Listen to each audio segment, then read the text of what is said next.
Is China a paper dragon? Commentary. As the United States and Israel continue their attacks against the Iranian regime, decapitating its leadership and destroying its nuclear and missile ambitions, what remains of the Iranian leadership must be wondering why China hasn't come to their aid. The short answer is that there was never any mutual defense treaty between the two countries. The same can be said of Venezuela. Iran and Venezuela, however, were China's so-called strategic partners. Where's the value of China's strategic partnership? But how well is being a comprehensive strategic partner of China serving Iran and Venezuela now? So far, in light of U.S. military action going unchallenged by Beijing, the answer is not well. Venezuela and Iran are learning the real meaning, value, and cost of being strategic partners with China. They now understand that the chances of China backing them up in the face of American military power are slim to none, and Slim has left town. 2026. A year of the U.S. confronting extremists.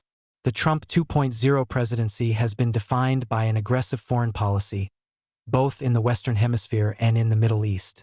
President Donald Trump began this year by first warning Venezuelan dictator Nicolas Maduro to cease his drug smuggling into the United States. Then, U.S. forces attacked Venezuelan drug boats, but the smuggling activity continued. Trump then acted upon his threat to come after Maduro and removed him from Venezuela. U.S. threats and actions against Venezuela and the subsequent capture of Maduro should have been a clear message of Trump's new policies. So, too, should have the U.S. attack on Iran's nuclear facilities at Fordow, Natanz, and Isfahan in June 2025. Both events should have served as a clear warning about the administration's intentions. A similar narrative continued throughout Washington's appeals to Tehran. Prior to launching the war, Trump warned Tehran to abandon its nuclear and long-range missile programs and to stop attacking Israel via missile launches and its many proxies in the region. The administration has also been adamant that Tehran cease its processing of weapons-grade nuclear materials. Like Maduro, the mullahs of Tehran refused to meet those demands. Trump and Israeli Prime Minister Benjamin Netanyahu responded with massive airstrikes and the elimination of Iran's political leadership, which continues at the time of this writing. Beijing's delicate balancing act. In practical terms, Beijing's relatively mild reactions to the U.S. actions in Venezuela and Tehran are understandable.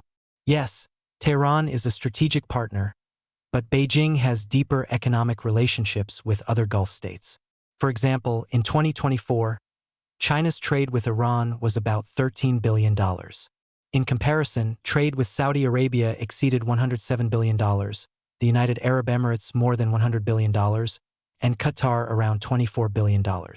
What's more, Tehran didn't help its case with Beijing when it fired missiles at those same Gulf allies. Clearly, Beijing's decision to sit back and defer action against the United States is carefully considered. But that decision comes with consequences. For instance, China's reputation in the world is less than it was before the war. The reasoning for that is simple but powerful. China's minimal to non-response to the United States and its relatively low level of assistance to Tehran have revealed that Beijing is a strategic partner to no one but itself. Put another way, China's relationship with its allies isn't driven by ideological alignment as much as it is by economic interests.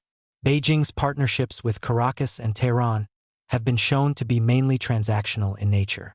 But what about Brazil, one of China's BRICS allies? Brazil doubles down on China and the U.S. Like other regions, political alliances in Latin America are complex. Brazil is China's most important ally in the Americas and a strategic partner. With more than $171 billion in trade in 2025, including record levels of oil shipments, Brazil is a key partner in Beijing's long-term Latin America economic strategy. And of course, Brazil participates actively in BRICS initiatives to reduce dollar dependence and is a major critic of U.S. Latin America policy. But given the recent events in Venezuela and Communist Cuba's willingness to negotiate regime change with the Trump administration, Brazil must perform its own balancing act. Its relationship with Beijing, both in trade and in the BRICS agreement, is at odds with U.S. trade opportunities that could represent hundreds of billions of dollars in deals, especially in rare earth elements. Plus, with its weakening economy, domestic support for Brazilian President Luiz Inácio Lula da Silva is shaky at best. Asia reassess Beijing's ability to lead. The war in Iran has exposed a weakness that Beijing has spent years concealing. Despite massive economic investments and deep political ties, when its allies come under fire, China is unable or unwilling to come to their aid. For Asia's major powers, that failure is a fact they cannot ignore. The prevailing sentiment echoing across social media is that China is perfectly willing to reap economic benefits through resource extraction and debt trap diplomacy, but is unwilling or unable to project hard power to defend its allies. The consequences are already rippling across the region. East Asian powers import roughly 60% of their oil from the Middle East, and risks to global energy supply chains are rising significantly as the war escalates. India, which had deepened ties with Beijing through BRICS and the Shanghai Cooperation Organization, is now navigating the crisis largely through its U.S. partnership, deploying naval destroyers to protect its own tankers in the Arabian Sea. Japan is accelerating missile defense upgrades, including new advanced surface combatants designed to rival China's principal warships and improve its capacity to combat Chinese military dominance in the Western Pacific.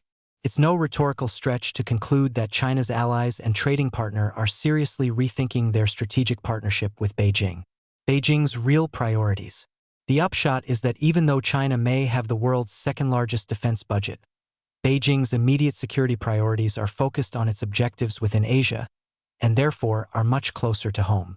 They consist mainly of reunification with Taiwan, winning its border dispute with India, and exercising uncontested influence throughout the East and South China Seas. At this point, it seems unlikely that Beijing would be willing to engage the U.S. militarily if it thinks it can win in the long run.